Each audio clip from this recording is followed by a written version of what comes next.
কার plan, কার পরিকল্পনা মোতাবেক election commission কাজ করছে এটা জনগণের সামনে স্পষ্ট হচ্ছে। আমরা হুঁশিয়ারি দিচ্ছি, আজকে সন্ধ্যার মধ্যে দিনের আলো থাকতে থাকতে এই বিধিবিধান পরিবর্তন করেন, আগামীকাল না হলে ইলেকশন কমিশন ঘেরাও হবে। আমরা এতদিন কিছু বলি নাই, সব সহ্য করে গিয়েছি। ইলেকশনের দ্বার প্রান্তে এসে, ইলেকশনের প্রাক্কালে এসে এই ধরনের ভোট কারচুপি, মিডিয়াকে ব্ল্যাক আউট করে দেওয়া হবে, মানুষের কণ্ঠস্বর, মানুষের তথ্য অধিকারকে রোধ করে দেওয়া হবে, এই ধরনের কোনো আইন করা হলে সেই আইন মেনে নেওয়া হবে না ইনশাআল্লাহ। আমাদের প্রতিনিধিরা আজকে ইলেকশন কমিশনে যাচ্ছে।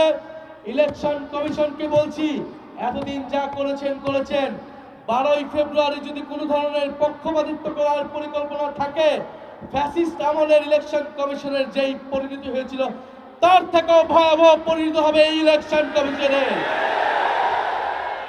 আমরা প্রশাসনের ভাইদেরকে বলছি, পুলিশ সেনাবাহিনী ভাইদেরকে বলছি, আমলাদেরকে বলছি, আপনারা আমাদের ভাই, আপনারা এই দেশের মেধাবী সন্তান, আপনাদের উপর দেশের আমানত, গুরু দায়িত্ব আপনারা পালন করবেন। আগামী 12ই ফেব্রুয়ারি আমরা সামনের দিকে আগাতে চাই, ফ্যাসিস্ট আমল থেকে আমরা সামনের দিকে আগাতে চাই।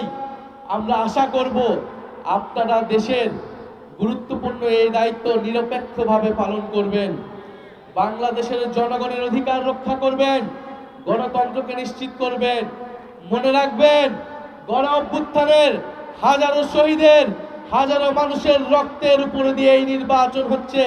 এর সাথে বিশ্বাসঘাতকতা করলে বাংলাদেশের মানুষ আপনাদের কোনোদিন ক্ষমা করবে না, করবে না, করবে না। মিডিয়ার ভাইদেরকে বলবো, মিডিয়ার হাউসদেরকে বলবো, আমরা দেখতে পাচ্ছি সকল প্রাইভেট, প্রায় সকল প্রাইভেট বেসরকারি মিডিয়াতে বিজ্ঞাপন হচ্ছে, ভোট দিবেন কিসে ... তো আপনারা বেসরকারি প্রাইভেট কোম্পানি, আপনারা টাকার বিনিময়ে বিজ্ঞাপন দিতে পারেন, কিন্তু আপনাদের ভাবা উচিত এটা আপনাদের কাজটা কতটুকু নৈতিক হচ্ছে।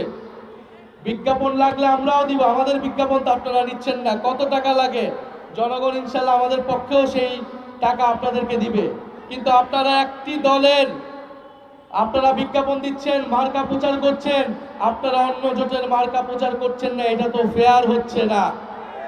বিগত 16 বছর এই আনফেয়ারনেস বাংলাদেশের মিডিয়াগুলো দেখিয়েছে।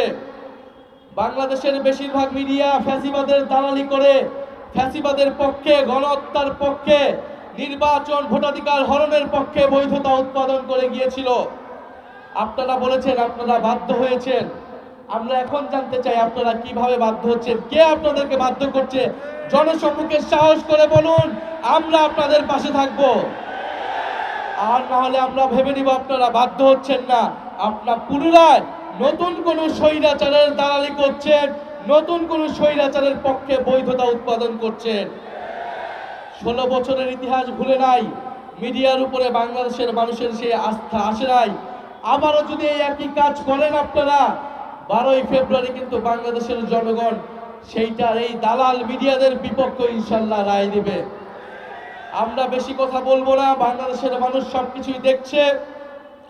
12ই ফেব্রুয়ারি মোহাম্মদপুরবাসী প্রস্তুত থাকেন। ফজর ওয়াক্তে এসে যারা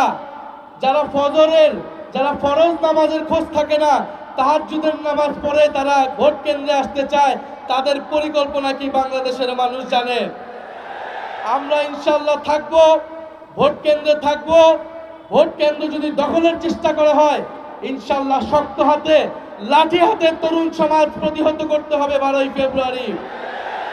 আর এই মোহাম্মদপুরবাসী রিকশা মার্কাকে জয়যুক্ত করে, ফ্যাসিবাদ বিরোধী কারা নির্যাতিত আলেমকে জয়যুক্ত করে ইসলামের পক্ষে ভোট দিবেন, গণ অভ্যুত্থানের পক্ষে, সংস্কারের পক্ষে ভোট দিয়ে আল্লামা মামুনুল হককে আপনারা আগামী সংসদে পাঠাবেন।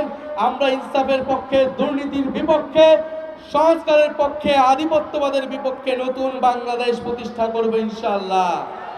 এই ঢাকার 13তে কোনো মার্কা আছে? আল্লামা মামুনুল হকের কোনো মার্কা আছে?